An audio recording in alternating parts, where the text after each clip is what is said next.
Assalamualaikum warahmatullahi wabarakatuh.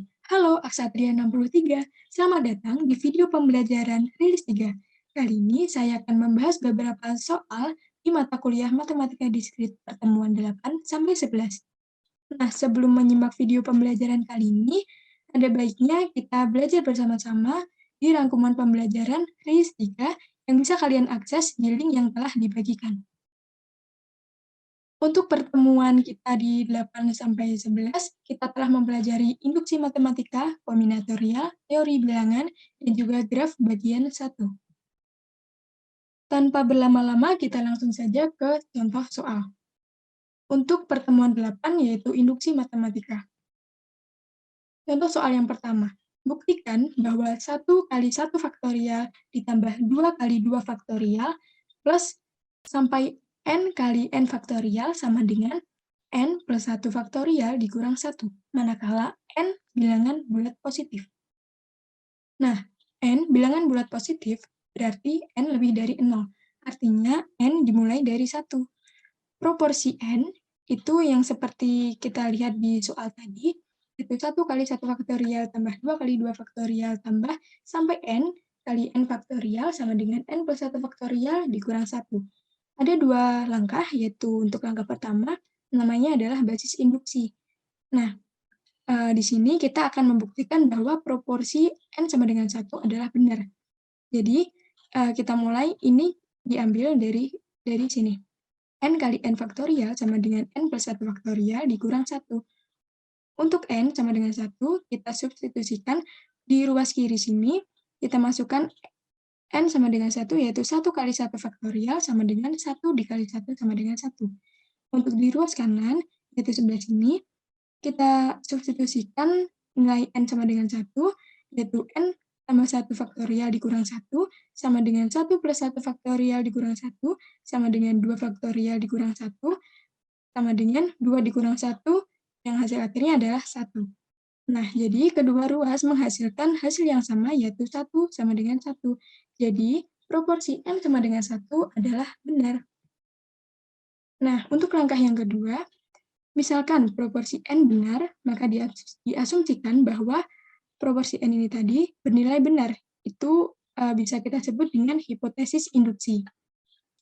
Kita bisa lanjut substitusikan nilai P n plus 1 ini itu bernilai benar, yaitu 1 kali 1 faktorial dan sampai kita tulis n plus 1 dikali n plus 1 faktorial sama dengan n plus 2 faktorial dikurang 1. Sehingga kita akan membuktikan bahwa P n plus 1 ini benar, yaitu dengan cara ini, kita operasikan dan hasilnya nanti harus sama dengan ini. Maka, kita operasikan seperti ini, untuk dari sini sampai sini, ini adalah n plus 1 faktorial dikurang 1. Ini kita bisa lihat dari sini. Nah, lalu ditambah n plus 1 kali n plus 1 faktorial. Lalu n plus 1 faktorialnya kita keluarkan, bersisa ini. Lalu kita operasikan n plus 1 faktorial dikali n plus 2 dikurang 1, sama dengan n plus 2 faktorial dikurang 1. Maka ini sama dengan ini. Nah, karena langkah 1 dan 2 telah dibuktikan benar, maka terbukti bahwa semua bilangan bulat positif n, 1 kali 1 faktorial ditambah 2 kali 2 faktorial tambah n kali n faktorial sama dengan n plus 1 faktorial dikurang 1, itu benar. Selanjutnya yaitu pertemuan 9, kombinatorial. Oke, untuk contoh soal dan pembahasan yang kedua. Berapa banyak kata yang dapat dibentuk dengan menggunakan huruf-huruf dari kata absestos? Nah, kita bisa tulis absestos di sini, lalu kita daftarkan dulu huruf-hurufnya, yaitu A, ada 1, B, ada 1, S, ada 3, 1, 2, 3. Untuk E, ada 1, T, ada 1, O, ada 1. Kemudian kita daftarkan seperti ini. Permutasi 8, 1, 1, 3, 1, 1, 1. Nah, jadi ini adalah 8 faktorial per 1 faktorial kali 1 faktorial, kali 3 faktorial, kali 1 faktorial, kali 1 faktorial, kali 1 faktorial. Itu kita bisa dapat dari berapa banyak huruf yang sudah kita daftar tadi. Maka hasilnya adalah 6.722. Oke, soal yang selanjutnya. Contoh soal dan pembahasan yang ketiga. 5 orang suami istri sedang pergi ke pesta pernikahan dengan menumpang 2 angkot dengan kapasitas masing-masing 6 orang. Berapa jumlah cara posisi penumpang jika setiap pasangan harus naik pada mobil yang sama? Nah, jadi di sini ada 5 Pak Sutri nih, ada 5 kan. Nah, lalu ada 2 angkot. Isinya ada memuat 6 orang. Nah, jadi untuk 3 ini ya, untuk 3 ini, maka dia ada di angkot pertama. Nah, untuk yang 2 ini ada di angkot yang kedua. Maka dari 5 pasutri ini kita bisa ambil 3 dan kita bisa ambil 2. Maka 5 kombinasi 3 ditambah 5 kombinasi 2 sama dengan 10, ditambah 10 sama dengan 20 cara. Jadi ada 20 cara posisi penumpang jika setiap pasangan harus naik pada mobil yang sama. Oke, selanjutnya. Contoh soal yang keempat, tentukan banyaknya cara agar 4 buku majelis berbeda, 3 buku Alpro berbeda, 3 buku Statmat berbeda, dan 3 buku Pengeko berbeda dapat disusun dalam satu baris. Sedemikian sehingga untuk soal yang A, semua buku yang topiknya sama letaknya bersebelahan. Yang B, urutan buku dalam susunan bebas. Langsung saja ke pembahasannya. Jadi, ada 4 macam buku. Ada Madis, ada Alpro, ada Statmat, ada Pengeko. Nah, ada 4 buku Madis, ada 3 buku Alpro, ada 3 buku Statmat, dan 2 buku Pengeko. Semua buku yang topiknya sama letaknya bersebelahan. Maka jawabannya adalah 4 faktorial, kali 4 faktorial, kali 3 faktorial, kali 3 faktorial, kali 2 faktorial. Loh, ini dari mana? 4 faktorial ini kita dapat dari 4 untuk macam buku. Jadi ini ada 4 macam buku. Ada Madis, Alpro, Statmat, dan Pengeko. Untuk 4 faktorial yang ini, yaitu ada 4 buku Madis. Untuk 3 faktorial yang ini, ada 3 buku Alpro. Untuk 3 faktorial yang ini, ada 3 buku Statmat. Untuk 2 faktorial yang ini, ada 2 buku Pengeko. Maka hasilnya adalah 41.472. Lalu untuk urutan buku dalam susunan bebas. Ini total bukunya ada 12. Maka, untuk urutan buku dalam susunan bebas adalah 12 faktorial.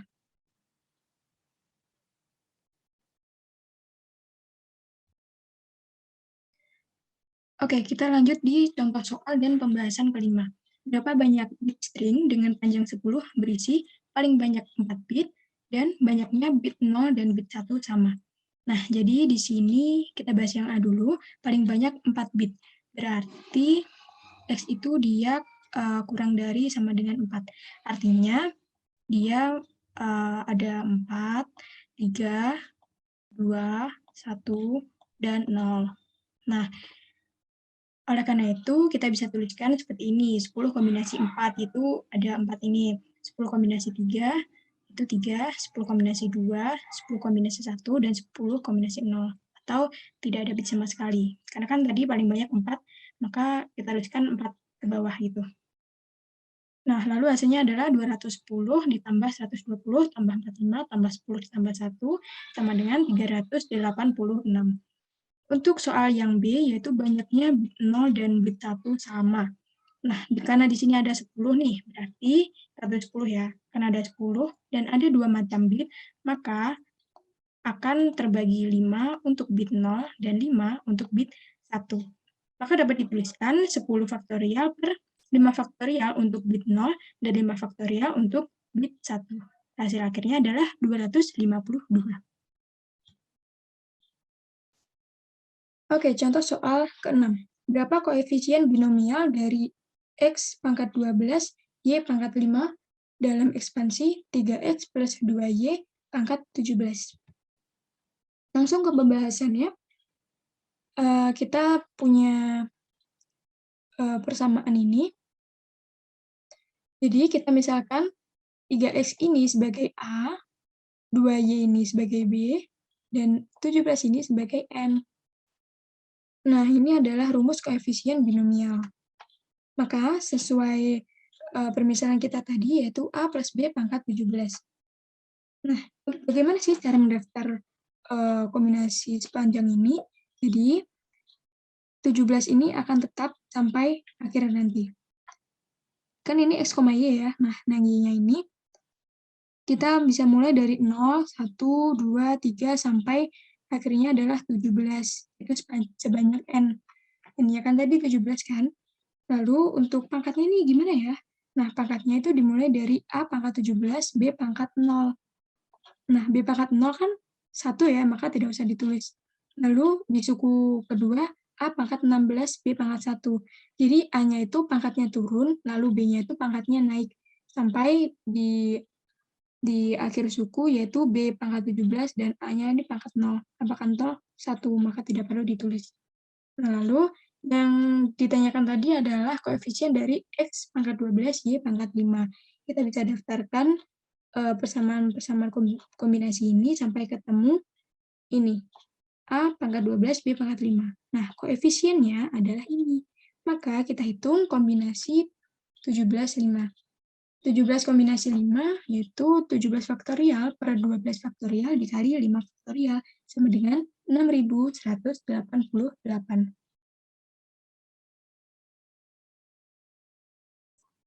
Selanjutnya di pertemuan 10 ada teori bilangan.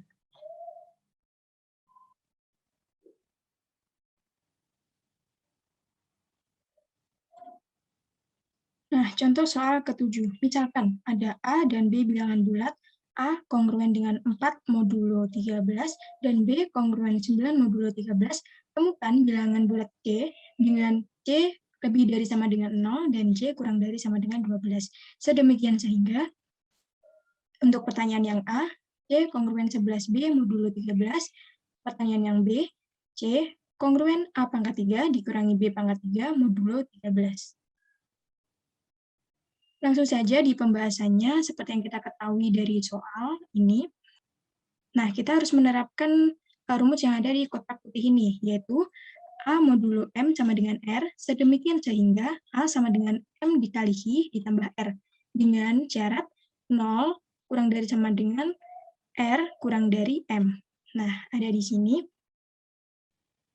Nah, untuk pertanyaan yang A, C kongruen 11B modulo 13.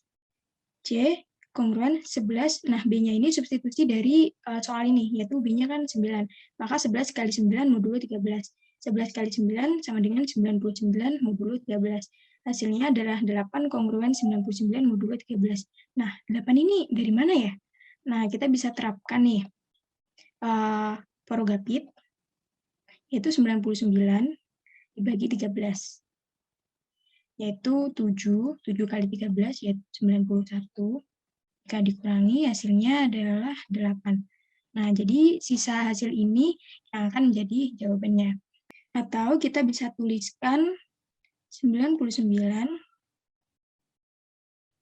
modulo 13 kongruen dengan C. Lalu 99 sama dengan 13 dikalikan 7. 13 didapat dari sini. Dikali 7 ditambah 8. Nah, ini adalah hasilnya. Maka C sama dengan 8. Untuk pertanyaan yang B, C kongruen A pangkat 3 dikurangi B pangkat 3 modulo 13. Selanjutnya, A ini didapat dari sini, yaitu kita substitusikan nilai 4, dan B kita substitusikan nilai 9. Maka 4 pangkat 3 itu 64, dikurangi 9 pangkat 3 itu 729 modulo 13. Untuk hasilnya, 64 dikurangi 729 adalah negatif 665 modulo 13. Jawabannya adalah 11. Loh, 11 ini dari mana? Kalau kita gunakan Porogapit, yaitu min 665 dibagi 13, ini akan rumit, karena sini ada tanda negatif. Nah, kita bisa tuliskan seperti ini. Negatif 665 modulo 13 kongruen dengan C. Negatif 665 sama dengan 13 dikalikan min 52 ditambah 11. Kemudian min 665 sama dengan negatif 676 ditambah 11. Nah, usahakan agar hasil sisa ini itu bernilai positif, karena sesuai dengan rumusnya ini tadi, bahwa nilai 11 ini kan R ya, bahwa R itu bernilai lebih dari sama dengan 0, artinya dia bilangan bulat positif. Oke, semoga bisa dipahami ya. Kita lanjut. Untuk contoh soal dan pembahasan ke-8. Tes, apakah 463 merupakan bilangan prima atau bilangan komposit? Nah, yang perlu kalian ketahui adalah bilangan komposit ini adalah bukan bilangan prima, atau dia bisa dibagi selain dirinya sendiri dan satu. Nah, bagaimana cara pengerjaannya? Yaitu kita harus tahu akar 463 itu berapa. Di sini hasilnya adalah 21,517. Nah, bilangan prima yang kurang dari sama dengan akar dari 463 atau bilangan prima yang kurang dari 21,517 adalah 2, 3, 5, 7, 11, 13, 17, dan 19. Karena 463 tidak habis dibagi bilangan-bilangan ini, maka 463 adalah bilangan prima. Oke, kita masuk di pertemuan ke-11 membahas tentang graf di bagian 1. Untuk bagian 2 nantinya akan dibahas di pertemuan ke-12.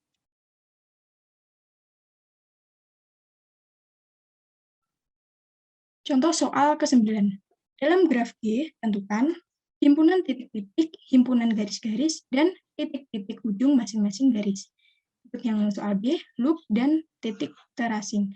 Maka kita disuruh untuk menentukan dari soal-soal yang ditanyakan. Diketahui grafnya seperti ini ya, teman-teman. Nah, sekarang kita ada di pembahasan contoh soal 9. Tadi yang ditanyakan adalah himpunan titik-titik, himpunan garis-garis, dan titik ujung di setiap garisnya. Untuk himpunan titik-titik disimbolkan dengan VG, yaitu di sini ada V1, V2, V3, V4, V5, dan V6. Di sini ya, ini ada titik ini, ada titik V1, ada titik V2, titik V3, titik V4, titik V5, dan titik V6. Selanjutnya ada himpunan garis-garis yang disimbolkan dengan EG. Jadi di sini ada E1, E2, E3, E4, E5, E6, dan E7. Kalian bisa lihat di gambar sini ya, teman-teman. Nah, tadi pertanyaan selanjutnya adalah titik-titik ujung di setiap garis. Jadi untuk garis E1, ini ada titik V1 dan titik V2. Di garis E2 ada titik V1, ada titik V2. Di garis E3 ada titik V1 dan titik V3. Di garis E4 ada titik V2 dan titik V3 juga. Di garis E5 ini ada titik V4 dan titik V5. Di garis E6 ada titik V5. E6 ada titik V5 ini. Karena dia loop, maka dia titiknya cuma satu. Nah, di garis E7 ada titik V3. Sama seperti yang atasnya, karena dia berupa loop, maka dia titiknya cuma satu. Oke, untuk pertanyaan yang B, tadi ditanyakan adalah loop dan titik terasing. Untuk loopnya, yaitu ada E7 dan E6. Untuk titik terasing adalah V6, karena dia tidak berhubungan garis dengan titik manapun. Oke, next soal selanjutnya. Contoh soal ke-10. Contoh soal yang terakhir nih, teman-teman. Yuk diperhatikan, graf irisan dari koleksi himpunan A, B, C, D, dan E adalah graf yang memiliki simpul vertex untuk setiap himpunan ini dan memiliki sisi atau rusuk yang menghubungkan simpul-simpul yang mewakili dua himpunan. jika himpunan tersebut memiliki irisan kosong. Sekarang, buatlah graf dari kumpulan himpunan berikut. Jadi, diketahui himpunan A, B, C, dan D dengan anggota himpunan sebagai berikut.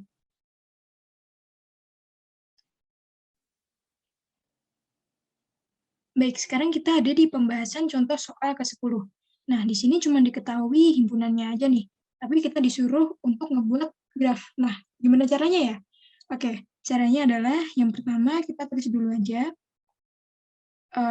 untuk nama-nama himpunannya, yaitu A, B, C, D, dan E. Untuk mempermudah, kita tulis urut seperti ini aja dulu.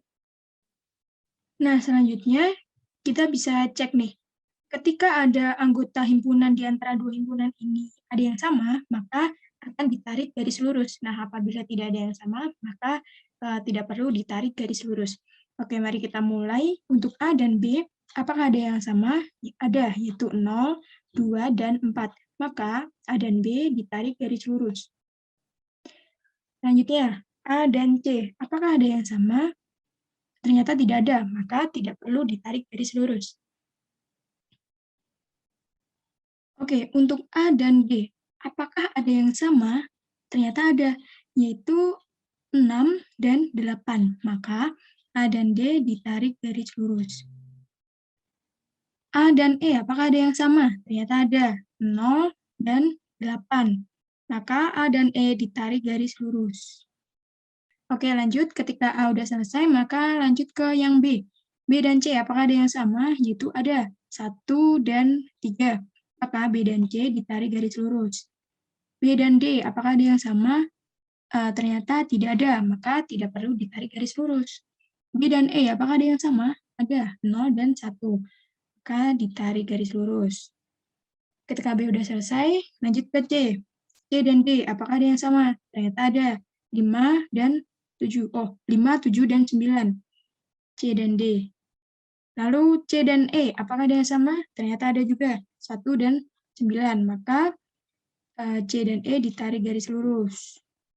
Nah, yang terakhir nih, D dan E. Apakah ada yang sama? Ternyata ada, yaitu 8 dan 9.